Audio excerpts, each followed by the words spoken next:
Mallojula Venugopal alias Abhay గత కొన్ని సంవత్సరాలుగా 33 సంవత్సరాల నుంచి కూడా జనం వీడి వనం బాట పట్టిన నేపథ్యం, వీరి కుటుంబం అంతా కూడా అడవి బాట పట్టిన నేపథ్యం. వీరి అన్నైనటువంటి మల్లోజుల కోటేశ్వరరావు ఎలియాస్ కిషన్జీ గత 2-3 సంవత్సరాల క్రితం పశ్చిమ బెంగాల్లో జరిగినటువంటి ఎన్కౌంటర్లో మృతి చెందగా మల్లోజుల వేణుగోపాల్ మాత్రం కంటిన్యూగా కేంద్ర కమిటీ సభ్యుడిగానే కొనసాగుతున్న నేపథ్యం మనకు కనిపిస్తోంది. ముఖ్యంగా నక్సల్బరీ ఉద్యమంలో కీలక పాత్ర పోషించినటువంటి కరీంనగర్ జిల్లాలో ఇటు గణపతి కావచ్చు, మల్లోజుల కోటేశ్వరరావు, మరోవైపు కిషన్జీ వీరి పాత్ర మాత్రం చరిత్ర మరవలేదనే చెప్పాలి. ఇంకోవైపు కిషన్జీ మరణం తర్వాత వారి తల్లి మధురమ్మ ఎన్నోసార్లు కూడా తమ కొడుకును లొంగిపోవాలని చెప్పిన నేపథ్యం మనకు కనిపించింది. మరోవైపు ఈరోజు మల్లోజుల వేణుగోపాల్ ఎలియాస్ అభయ్ మహారాష్ట్రలోని గచ్చిరోలిలో 60 మంది మావోయిస్టులతో లొంగినట్టుగా తెలుస్తుంది. ఈ నేపథ్యంలో ముఖ్యంగా ఈ లొంగడానికి గల కారణం అంటే కొన్ని రోజుల క్రితం మల్లోజుల వేణుగోపాల్ కేంద్ర కమిటీ కూడా ఒక లేఖ రాసిన నేపథ్యం. ఇప్పుడున్న పరిస్థితుల్లో కగార్ ఆపరేషన్ నేపథ్యం ఒకటైతే పెద్ద ఎత్తున అంటే పెద్ద నాయకులు కూడా మృతి చెందుతున్న నేపథ్యం ఒకటైతే కొత్త వాళ్ళు సంబంధించి కూడా ఎవరు కూడా రిక్రూట్మెంట్ లేకపోవడం, అంటే ఇప్పుడున్న పరిస్థితుల్లో శాంతితో మనం ముందుకెళ్లాల్సిన అవసరం ఉంటేనే ఉందని చెప్పి ఒక లేఖ కూడా విడుదల చేసిన నేపథ్యంలో కూడా కేంద్ర కమిటీలో దీనిపై చర్చలు జరిగినట్టు నేపథ్యం. ఏదేమైనా కానీ నక్సల్బరీ ఉద్యమంలో కరీంనగర్ జిల్లా పాత్ర కీలకమైందని చెప్పాలి. అంటే పెద్దపల్లి జిల్లాకు సంబంధించినటువంటి మల్లోజుల వేణుగోపాల్ ఎలియాస్ అభయ్ ఈరోజు లొంగిపోయిన నేపథ్యంలో కరీంనగర్ ఉమ్మడి జిల్లా వ్యాప్తంగా కూడా ఒక సంచలన వార్తగా వచ్చిందనే చెప్పాలి. ఏదేమైనా కానీ నక్సల్బరీ ఉద్యమంలో ముఖ్యంగా బ్రాహ్మణ కుటుంబాన్ని పుట్టినటువంటి మల్లోజుల కిషన్జీ వేణుగోపాల్ విరుద్ధ స్వయాన అన్నదమ్ములు వేద మంత్రాలు చదవాల్సిన నోటితో విప్లవ గీతాలు పాడారు. అక్షింతలు వేయాల్సిన చేతితో ఆయుధం పట్టినటువంటి ఈ యొక్క అన్నదమ్ములు చివరి వరకు కూడా కిషన్జీ ఆ పోరాటంలోనే మరణం చెందగా వేణుగోపాల్ మాత్రం ఈరోజు లొంగిన నేపథ్యంలో మావోయిస్టుల్లో అంటే మరికొద్ది రోజుల్లో ఇప్పుడు లొంగిన నేపథ్యంలో మావోయిస్టులో ఇది ఎక్కడి వరకు పోతుందో వేచి చూడాల్సిన అవసరం అయితే ఎంతైనా ఉంది.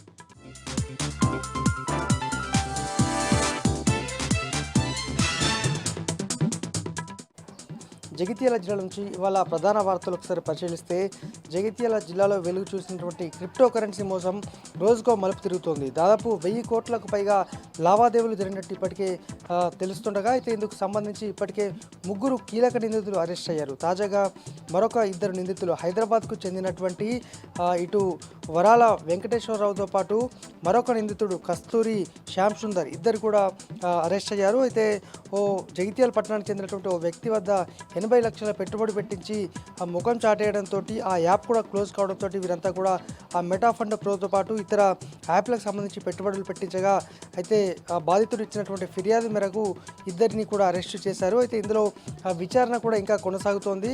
కొద్ది మొత్తంలో నగదు స్వాధీనం చేసుకున్నప్పటికీ ఈ డబ్బంతా కూడా పెట్టుబడులు ఎక్కడ పెట్టారు, దీని కారకులు ఎవరు, సూత్రధారి ఎవరు అనే దానిపైన ఇంకా పోలీసులు లోతుగా విచారణ అయితే కొనసాగిస్తున్నారు. మొత్తానికి లోపలనే బయట చెప్పకుండా లోపల కుమిలిపోతున్నటువంటి ఎంతోమంది ఇప్పుడు పోలీస్ స్టేషన్ మెట్లెక్కుతున్నారు. దాదాపు 15 నుంచి 20కి పైగా కేసులు నమోదైనట్టు మనకు ప్రాథమికంగా తెలుస్తుంది. మొత్తంగా మరి క్రిప్టో కరెన్సీలో డబ్బులు రికవరీ అవుతాయా, బాధితులకు అందుతాయా లేదో చూడాల్సి ఉంది.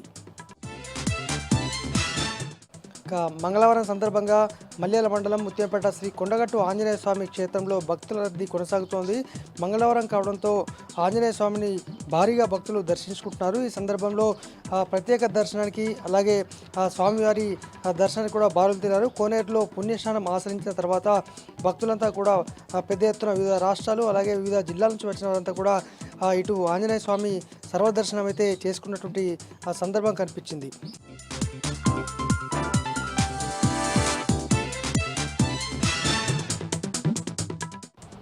ఆదిలాబాద్ జిల్లా వార్తల విషయానికి వస్తే శాస్త్రీయంగా లేని ఎస్సీల వర్గీకరణను వెంటనే రద్దు చేయాలని మాలమానాడు జాతీయ అధ్యక్షుడు డాక్టర్ రత్నాకర్ డిమాండ్ చేశారు.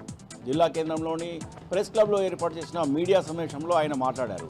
59 ఉపకులాలున్న ఎస్సీలకు కేవలం 4% రిజర్వేషన్ కేటాయించడం సరికాదన్నారు. అలాగే బీజేపీ పాలిత ప్రాంతాలలో రాష్ట్రాలలో ఎస్సీ వర్గీకరణ చేపట్టకుండా కేవలం తెలుగు రాష్ట్రాల్లోనే ఎస్సీ వర్గీకరణ చేపట్టడం సమంజసం కాదన్నారు. జాతీయ స్థాయిలో జరిగే ఎస్సీ వర్గీకరణ వ్యతిరేక ఉద్యమానికి ప్రజాస్వామ్యవాదులు మద్దతు తెలపాలని విజ్ఞప్తి చేశారు. ఇక మరో వార్తా విషయానికి వస్తే గత 10 నెలలుగా తమకు వేతనాలు చెల్లించకుండా ప్రభుత్వము తమను నిర్లక్ష్యం చేస్తుందని గెస్ట్ లెక్చరర్లు ఆందోళన వ్యక్తం చేశారు. జిల్లా కేంద్రంలోని ఇంటర్మీడియట్ బోర్డు ప్రాంతీయ కార్యాలయం ఎదుట గెస్ట్ లెక్చరర్లు ఆందోళన చేపట్టారు. ఈ సందర్భంగా వారు మాట్లాడుతూ గత 10 నెలలుగా తమకు వేతనాలు చెల్లించకుండా కాంగ్రెస్ ప్రభుత్వం నిర్లక్ష్యం చేస్తుందని ఆవేదన వ్యక్తం చేశారు. ఇప్పటికైనా ప్రభుత్వం వెంటనే స్పందించి తమకు బకాయిగా ఉన్న 10 నెలల వేతనాన్ని వెంటనే చెల్లించాలని డిమాండ్ చేశారు. ఇక నిర్మల్ జిల్లా వార్తల విషయానికి వస్తే రాష్ట్ర ప్రభుత్వము రైతు సమస్యలపై నిర్లక్ష్యం వహిస్తుందని రైతులు ఆగ్రహం వ్యక్తం చేశారు. బాసర నుంచి బైన్సా వరకు ఈరోజు భారతీయ కిసాన్ సంఘ్ ఆధ్వర్యంలో రైతులు పాదయాత్ర చేపట్టారు. ప్రధానంగా ఇటీవల కురిసిన భారీ వర్షాలకు దెబ్బతిన్న పంటలకు వెంటనే నష్టపరిహారం చెల్లించాలని, అలాగే సోయా పంటకు సంబంధించిన కొనుగోలు కేంద్రాలను వెంటనే ఏర్పాటు చేయాలని, అలాగే సోయా పంటకు మద్దతు ధర చెల్లించాలని సందర్భంగా రైతులు డిమాండ్ చేస్తూ బైన్సా నుంచి బాసర్ వరకు పాదయాత్ర చేపట్టారు. బాసర్లోని అమ్మవారి ఆలయంలో ప్రత్యేక పూజలు చేసిన అనంతరం రైతులు బైన్సాకు పాదయాత్రగా బయలుదేరారు. ఈ సందర్భంగా ఇప్పటికైనా ప్రభుత్వం వెంటనే స్పందించి దెబ్బతిన్న పంటలకు నష్టపరిహారం చెల్లించడంతో పాటు సోయా సంబంధించిన కొనుగోలు కేంద్రాలను ఏర్పాటు చేయాలని డిమాండ్ చేశారు.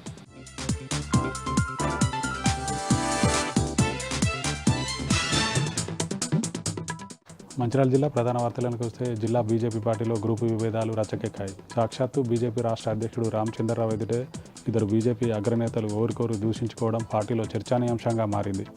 వేమనపల్లి మండలం నీల్వాయిలో కాంగ్రెస్ నాయకుల వేధింపులతో ఆత్మహత్యకు పాల్పడ్డ మధుకర్ కుటుంబ సభ్యులకు పరామర్శించేందుకు వచ్చిన బీజేపీ రాష్ట్ర అధ్యక్షుడు రామచంద్రరావు పక్కన కూర్చునే క్రమంలో మాజీ ఎంపీ వెంకటేష్ నేతకు గత లోక్సభలో బీజేపీ పార్లమెంట్ అభ్యర్థిగా పోటీ చేసిన గోమాస శ్రీనివాస్ మధ్య తీవ్ర వాగ్వాదం చోటు చేసుకుంది. ఇద్దరు అసభ్య పదజాలంతో దూషించుకున్నారు. ఇంతో అక్కడ ఉన్నటువంటి బీజేపీ నేతలు వారిద్దరిని సముదాయించారు. ఓవైపు కాంగ్రెస్ నాయకుల వేధింపులకు ఆత్మహత్యకు పాల్పడ్డ మధుకర్ కుటుంబ సభ్యుల పరామర్శకు వచ్చిన ఇద్దరు అగ్రనేతలు వారికి భరోసా కల్పించాల్సి పోయి ఒకరికొకరు దూషించుకోవడం పట్ల సొంత పార్టీ నేతలే ఆగ్రహం వ్యక్తం చేశారు. మంచిర్యాల జిల్లా కేంద్రంలోని డింపీ ఐటీఐ కళాశాల ముందు పీడీఎస్యు ఆధ్వర్యంలో విద్యార్థులు ఆందోళన చేపట్టారు. 2 సంవత్సరాల క్రితం ఐటీఐ కోర్సు పూర్తయి ఫీజులు చెల్లించినా కూడా తమకు సర్టిఫికెట్లు ఇవ్వకుండా కళాశాల యాజమాన్యం ఇబ్బందులు పెడుతుండడంతో ఈరోజు విద్యార్థులు కళాశాల యాజమాన్యాన్ని రూమ్లో బంధించి ఆందోళన చేపట్టారు. ఉన్నతాధికారులు దృష్టి సారించి కళాశాల యాజమాన్యంపై చర్యలు తీసుకొని తమకు సర్టిఫికెట్లు అందేలా చర్యలు తీసుకోవాలంటూ విద్యార్థులు డిమాండ్ చేశారు. మంచిర్యాల జిల్లా కేంద్రంలోని లారీ ఓనర్స్ అసోసియేషన్ ఎన్నికల సన్నాహక సమావేశం రసాభాసగా మారింది. మంచిర్యాల మున్సిపల్ కార్పొరేషన్ పరిధిలోని వేంపల్లిలో గల లారీ ఓనర్స్ అసోసియేషన్ కార్యాలయంలో రేపు జరిగే లారీ ఓనర్స్ అసోసియేషన్ ఎన్నికల అడ్హాక్ కమిటీ సమావేశం జరిగింది.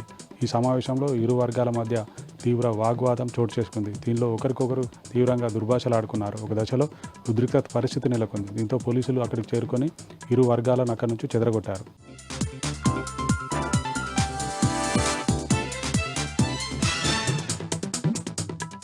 ఇక ఈరోజు నాగర్ కర్నూలు జిల్లా ప్రధాన వార్తలు చూసినట్టయితే నాగర్ కర్నూలు జిల్లా వ్యాప్తంగా కూడా ఆశ్రమ పాఠశాలలో పనిచేసేటువంటి దినసరి కార్మికుల సమ్మె నిరవధిక సమ్మె 33వ రోజుకు చేరింది. 33 రోజుల నుంచి కూడా వాళ్ళు నిరవధిక సమ్మె చేస్తున్నప్పటికీ కూడా ప్రభుత్వం పట్టించుకోకపోవడంతో నిన్నటి నుంచి కూడా నాగర్ కర్నూలు జిల్లాలోని అమరాబాద్ మండలం మన్నూరులో ఉన్నటువంటి ఐటీటీఏ కార్యాలయం ముందు వాళ్ళు 72 గంటలు నిరవధిక దీక్షకు సమ్మెకు దిగినటువంటి పరిస్థితి కనిపించింది.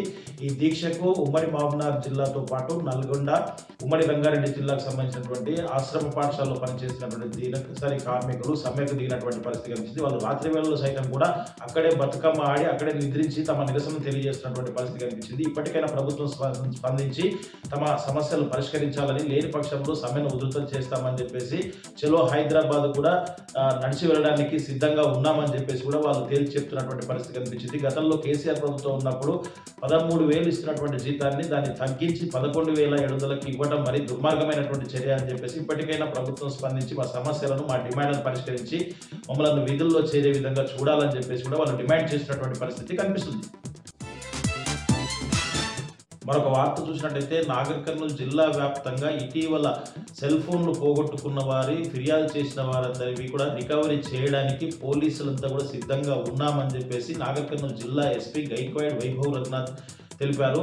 ఈరోజు నాగర్ కర్నూలు జిల్లా కేంద్రంలోని ఎస్పీ కార్యాలయంలో జిల్లా ఎస్పీ గైక్వాడ్ వైభవ్ రఘునాథ్ తమ సిబ్బందితో కలిసి ఇటీవల పోగొట్టుకున్నటువంటి 126 సెల్ ఫోన్లను రికవరీ చేసి ఎవరైతే బాధితులు ఉన్నారో వాళ్ళందరికీ కూడా సెల్ ఫోన్లను అందజేసినటువంటి పరిస్థితి కనిపించింది. ఈ సందర్భంగా ఎస్పీ గైక్వాడ్ వైభవ్ రఘునాథ్ మాట్లాడుతూ సెల్ ఫోన్లు పోగొట్టుకున్న వారు నేరుగా తమ సంబంధిత పోలీస్ స్టేషన్లో కానీ ఆన్లైన్లో కానీ ఫిర్యాదు చేస్తే దాన్ని రికవరీ చేయడానికి పోలీసు శాఖతో పాటు ఎంక్వైరీ డిపార్ట్మెంట్ నుంచి ఎంక్వైరీ చేసి రికవరీ చేయిస్తామని చెప్పేసి ఎస్పీ గైక్వాడ్ వైభవ్ రఘునాథ్ తెలిపినటువంటి పరిస్థితి కనిపించింది. ఈ రికవరీలో పాల్గొని బాధితులకు న్యాయం చేస్తూ అన్నిటికీ సహకరిస్తున్నటువంటి తమ సిబ్బందిని కూడా ఎస్పీ గైక్వాడ్ వైభవ్ రఘునాథ్ అభినందించినటువంటి పరిస్థితి కనిపించింది. మరొక వార్త చూసినట్టయితే నాగర్ కర్నూలు జిల్లా ఒంగూరు మండలంలో పనిచేస్తున్నటువంటి విద్యుత్ లైన్మెన్ 15,000 రైతు నుంచి లంచం తీసుకుంటూ ఏసీబీ అధికారులకు అడ్డంగా దొరికిపోయినటువంటి పరిస్థితి కనిపించింది. నాగర్ కర్నూలు జిల్లా ఒంగూరు మండలంలోని మాచినేనిపల్లికి సంబంధించినటువంటి రాజు అనే రైతు తన ట్రాన్స్ఫార్మర్స్ త్వరితగతిన ఇవ్వాలని చెప్పేసి ఒంగూరు లైన్మెన్ నాగేందర్ను కోరగా అతను త్వరితగతిన కావాలంటే ఖచ్చితంగా 20,000 లంచం ఇవ్వాలని చెప్పేసి డిమాండ్ చేయడంతో లంచం ఇవ్వడం ఇష్టం లేక ఆ రైతు ఏసీబీ అధికారులను ఆశ్రయించారు. వెంటనే రంగంలోకి దిగినటువంటి ఏసీబీ డిఎస్పీ బాలకృష్ణ తమ సిబ్బందితో కలిసి 15,000 రాజు అనే రైతు లైన్మెన్ నాగేందర్కు డబ్బులు లంచం ఇస్తుండగా రెడ్ హ్యాండ్గా పట్టుకొని అతని పైన కేసు నమోదు చేసి జైలుకు పంపుతున్నట్లు డిఎస్పీ బాలకృష్ణ తెలిపినటువంటి పరిస్థితి కనిపించింది.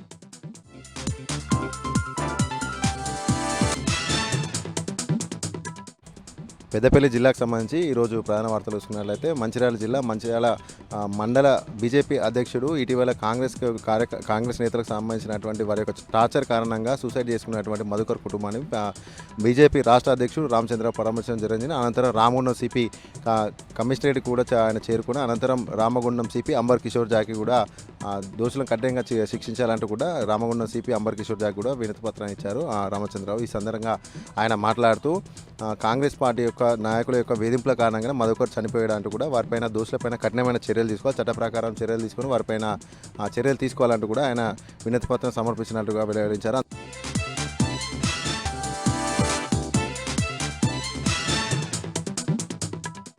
మహబూబ్ నగర్ జిల్లా ఎల్లుండి పాలమూరు యూనివర్సిటీ 4వ స్నాతకోత్సవం జరగనుంది. ఈ కార్యక్రమానికి ముఖ్య అతిథిగా గవర్నర్ జిష్ణుదేవ్ వర్మ హాజరు కానున్నారు. 12 మందికి పిహెచ్డీలు, ఉత్తమ ప్రతిభ కనబరిచిన విద్యార్థులకు గోల్డ్ మెడల్ అందించనున్నారు గవర్నర్. మహబూబ్ నగర్ జిల్లా నవాపేట మండలం గురుకుంట వాసి ఎంఎస్ఎన్ ఫార్మా అధినేత మన్నె సత్యనారాయణ రెడ్డికి గౌరవ డాక్టరేట్ గవర్నర్ అందించనున్నారని వివరాలు వెల్లడించారు వీసీ జిఎన్ శ్రీనివాస్. జోగులాంబ గద్వాల జిల్లా మల్తకల్ మండల కేంద్రంలో గురుకుల విద్యార్థిని ప్రియాంక ఆత్మహత్యపై కుటుంబ సభ్యులు, గ్రామస్తులు ధర్నా చేశారు. నిన్న మహబూబ్ నగర్ రూరల్ మండలము రామిరెడ్డిగూడ సోషల్ వెల్ఫేర్ హాస్టల్లో ప్రియాంక బాత్రూంలో ఉరివేసుకొని ఆత్మహత్య చేసుకుంది. ప్రియాంక మృతికి కారణమైన యువకుడిపై చర్యలు తీసుకోవాలని డిమాండ్ చేస్తూ ఐజాగ్ గద్వాల్ రోడ్డుపై బైఠాయించి నిరసన తెలిపారు.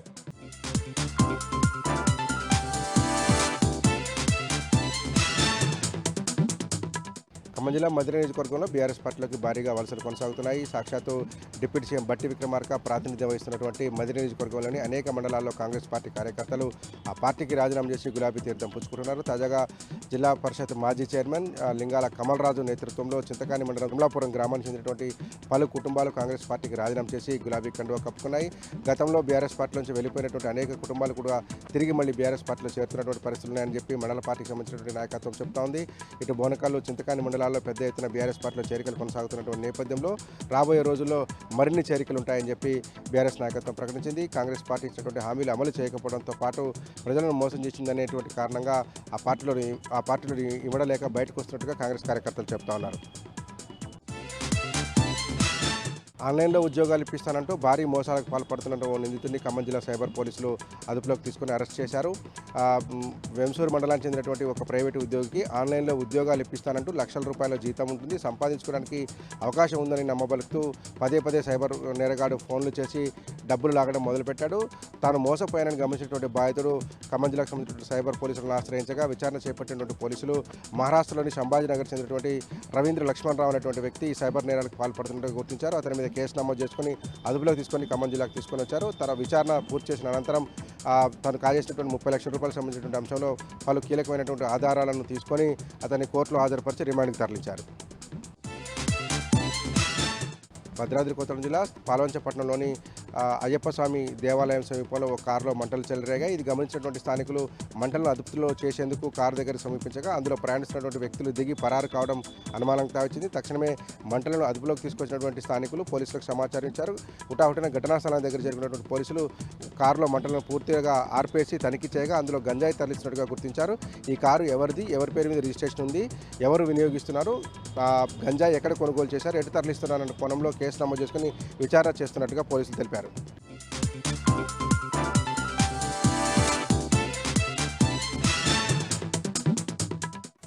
ఉమ్మడి మెదక్ జిల్లాలో ఈరోజు ప్రధాన వార్తలు ఈ విధంగా ఉన్నాయి. సిద్దిపేట జిల్లా వార్తలు వచ్చేసరికి సిద్దిపేటలో బాకీ కార్డులపై విస్తృతంగా ప్రచారం నిర్వహిస్తున్నారు. ఈరోజు బీఆర్ఎస్ పార్టీకి సంబంధించిన నాయకుడు పాల సాయిరాం ఆధ్వర్యంలో ఆటోలన్నిటికీ కూడా బాకీ కార్డులకు సంబంధించిన స్టిక్కర్లను అంటించే కార్యక్రమాన్ని చేపట్టారు. ఆటోలు సిద్దిపేటలో ఉన్నటువంటి ఆటోలన్నిటికీ కూడా ఈరోజు ఆ స్టిక్కర్లను అంటించి ఆటో కార్మికులందరికీ కూడా ఈ విషయమై అవగాహన కల్పించడం జరిగింది. ప్రధానంగా రాష్ట్ర ప్రభుత్వం గత ఎన్నికల సందర్భంగా ముఖ్యంగా పిసిసి అధ్యక్షుని హోదాలో రేవంత్ రెడ్డి ఆటో కార్మికులందరికీ కూడా 12,000 రూపాయలు అందిస్తామని చెప్పడం జరిగిందని, కానీ ఇప్పటి వరకు కూడా అది అమలు జరగలేదని చెప్పి ఈ సందర్భంగా పాల సాయిరాం పేర్కొనడం జరిగింది. ముఖ్యంగా రేవంత్ రెడ్డి ప్రభుత్వ చర్యల ఫలితంగా ఆటో కార్మికులంతా కూడా ఆత్మహత్యలు చేసుకునే పరిస్థితి ఏర్పడిందని చెప్పి ఆయన సందర్భంగా చెప్పారు. దాదాపు ఇప్పటి వరకు తెలంగాణ రాష్ట్రంలో సుమారు 100 మంది ఆటో కార్మికులు ఆత్మహత్యలు చేసుకుని చనిపోయారని, ఉపాధి కోల్పోతున్న నేపథ్యంలో ఆటో కార్మికుల్ని ఆదుకోవాల్సిన ప్రభుత్వం తమ హామీని నిలబెట్టుకోలేకపోయిందని చెప్పి ఈ సందర్భంగా పాలసాయిరాం అన్నారు. దీనికి సంబంధించి పెద్ద ఎత్తున ఆటో కార్మికులంతా కూడా ప్రజల్లో విస్తృతంగా ప్రచారం చేయాలని, ముఖ్యంగా రేవంత్ రెడ్డి ఇచ్చినటువంటి 6 గ్యారంటీలపై ప్రజల్లో విస్తృతంగా అవగాహన కల్పించడం కోసం ఆటో కార్మికులంతా పెద్ద ఎత్తున ప్రచారం చేయాలని చెప్పి ఆయన సందర్భంగా పిలుపునిచ్చారు. ఇక మెదక్ జిల్లా వార్తలు వచ్చేసరికి మెదక్ సమీపంలోని కొల్చారం వద్ద గత 3 రోజుల క్రితం ఒక మహిళపై అత్యాచారం చేసి హత్య చేసిన ఘటనలో వట్పల్లి గ్రామానికి సంబంధించిన షకీరా నాయక్ అనే వ్యక్తిని పోలీసులు అరెస్ట్ చేసి ఆయన ప్రశ్నిస్తున్న పరిస్థితి కనిపిస్తుంది. ఈరోజు ఆయనను అదుపులోకి తీసుకుని ప్రశ్నిస్తూ ఉన్నారు. మెదక్లో ఆ మహిళతో పరిచయం చేసుకున్నటువంటి షకీరా నాయక్ ఆమెను మాయమాటలు చెప్పి కూలీ పని ఇప్పిస్తానని చెప్పి తీసుకువెళ్ళి ఏడుపాయల బ్రిడ్జి సమీపంలో ఆమెపై అత్యాచారం చేసిన తర్వాత అక్కడి నుంచి ఆమెను తీసుకువెళ్ళి హత్య చేసినట్టుగా పోలీసులు తేల్చడం జరిగింది. ఈ ఘటనకు సంబంధించి పోలీసులు కేసు నమోదు చేసుకుని వాళ్ళు దర్యాప్తు చేశారు. అక్కడ లభించినటువంటి ఆధారాలతో సహా ఆ షకీరా నాయక్ను అదుపులోకి తీసుకున్నటువంటి పరిస్థితి నెలకొంది. అతనిపై గతంలో కూడా పలు కేసులు ఉన్నట్టుగా చెప్తూ ఉన్నారు. ఇటీవలే ఒక మహిళపై కూడా ఆయన అత్యాచారానికి ఒడిగట్టినట్టుగా చెప్తున్నారు. మొత్తానికి షకీరా నాయక్పై పలు కేసులు కూడా నమోదై ఉన్నట్టుగా జిల్లా ఎస్పీ శ్రీనివాసరావు ఈ సందర్భంగా వెల్లడించడం జరిగింది. ఇక సంగారెడ్డి జిల్లా వార్తలు వచ్చేసరికి సంగారెడ్డిలో ఈరోజు క్యాంపు కార్యాలయంలో బీఆర్ఎస్ పార్టీకి సంబంధించిన ముఖ్య నాయకులు మీడియా సమావేశం ఏర్పాటు చేశారు. ముఖ్యంగా ఇటీవల కొంతమంది వ్యక్తులు చింతా ప్రభాకర్పై సోషల్ మీడియా వేదికగా పలు విమర్శలు చేస్తున్న నేపథ్యంలో వాళ్ళు ఈ విషయాన్ని తీవ్రంగా ఖండించారు. కొంతమంది ఉద్దేశపూర్వకంగా ఎమ్మెల్యే చింతా ప్రభాకర్పై తప్పుడు ప్రచారం చేస్తున్నారని చెప్పి వాళ్ళు చెప్పడం జరిగింది. ఇలాంటి చర్యలు మానుకోకపోతే వారిపై కఠిన చర్యలు తీసుకుంటామని చెప్పి వాళ్ళు చెప్పడం జరిగింది. సోషల్ మీడియా వేదికగా చింతా ప్రభాకర్పై అనవసరమైనటువంటి ఆరోపణలు చేస్తూ వాళ్ళు చెప్పడం జరుగుతున్నదని చెప్పారు. ఈ ఘటనకు సంబంధించి తాము పోలీసులకు ఫిర్యాదు చేస్తున్నామని చెప్పారు. వాళ్ళపై చట్టపరంగా కఠినమైన చర్యలు తీసుకుంటామని చెప్పి ఈ సందర్భంగా బీఆర్ఎస్ పార్టీ నాయకులు హెచ్చరించడం జరిగింది. ఇక సంగారెడ్డిలో ఈరోజు బీసీ సంఘాలకు సంబంధించిన అఖిలపక్ష నాయకులంతా కలిసి సమావేశం ఏర్పాటు చేశారు. ముఖ్యంగా రాష్ట్ర ప్రభుత్వం 42% రిజర్వేషన్ల అమలు విషయంలో అవలంబిస్తున్నటువంటి సాచివేత ధోరణికి వ్యతిరేకంగా పెద్ద ఎత్తున తాము ఉద్యమాన్ని చేపడతామని చెప్పి ఈ సందర్భంగా బీసీ సంఘాలకు సంబంధించిన అఖిలపక్ష నాయకులు ఈ సందర్భంగా చెప్పడం జరిగింది. అందులో భాగంగానే ఈ నెల 18న పెద్ద ఎత్తున రాష్ట్ర స్థాయిలో బంద్ నిర్వహిస్తున్నామని, ఈ బంద్ను విజయవంతం చేయాలని చెప్పి అఖిలపక్షానికి సంబంధించిన బీసీ సంఘాల నాయకులు పేర్కొనడం జరిగింది. బీసీలకు 42% రిజర్వేషన్ అమలయ్యే వరకు తమ పోరాటం కొనసాగిస్తామని చెప్పి ఈ సందర్భంగా నాయకులు స్పష్టం చేయడం జరిగింది. ఇక సంగారెడ్డి జిల్లా కలెక్టర్ ప్రావీణ్య ఈరోజు సంగారెడ్డిలో జరిగినటువంటి సదరన్ క్యాంపుని సందర్శించారు. సంగారెడ్డిలోని ప్రభుత్వ ఆసుపత్రికి వెళ్లి క్యాంపు జరుగుతున్న తీరును ఆమె పర్యవేక్షించారు. ఈ సందర్భంగా ప్రావీణ్య మాట్లాడుతూ ఇకపై సదరన్ క్యాంపులన్నీ కూడా ప్రతి వారంలో 3 సార్లు నిర్వహిస్తామని చెప్పడం జరిగింది. ఈ అవకాశాన్ని ముఖ్యంగా వికలాంగులంతా కూడా సద్వినియోగం చేసుకోవాలని చెప్పి ఆమె పిలుపునిచ్చారు.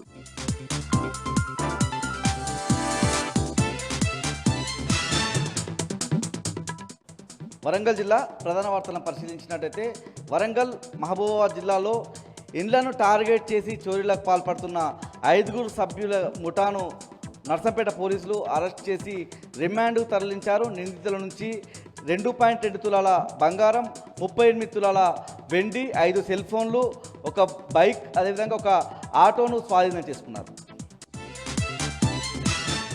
జనగామ జిల్లా ప్రధాన వార్తలను పరిశీలించినట్టయితే పాలకుర్తి మండలం గూడూరు గ్రామంలో గుప్త నిధుల పేరిట ఒక మహిళ ఆ గ్రామస్తులను మోసం చేసినటువంటి వార్త వెలుగులోకి వచ్చింది. గూడూరు గ్రామానికి సంబంధించినటువంటి 2 మహిళలు గౌరమ్మ అనే మహిళ దగ్గర గుప్త నిధులు ఉన్నాయని చెప్పినటువంటి సందర్భంలో మోసపోయారు. పోలీసులను ఆశ్రయించారు. ప్రధానంగా తన దగ్గర గుప్త నిధులు ఉన్నాయి, బంగారాన్ని తక్కువ ధరకు విక్రయిస్తామనడంతో 2 మహిళలు గౌరమ్మ దగ్గర 50 లక్షలు ఇచ్చినటువంటి సందర్భము మోసపోయామని తెలుసుకున్నటువంటి ఆ గూడూరుకు సంబంధించిన 2 మహిళలు పోలీసులను ఆశ్రయించారు. పోలీసులు విచారణ కొనసాగిస్తున్నారు. ఎవరైతే గౌరమ్మ అనే మహిళ మోసం చేసిందో ఆమె మీద ఇదివరకు కూడా చీటింగ్ కేసులు నమోదై ఉన్నాయి.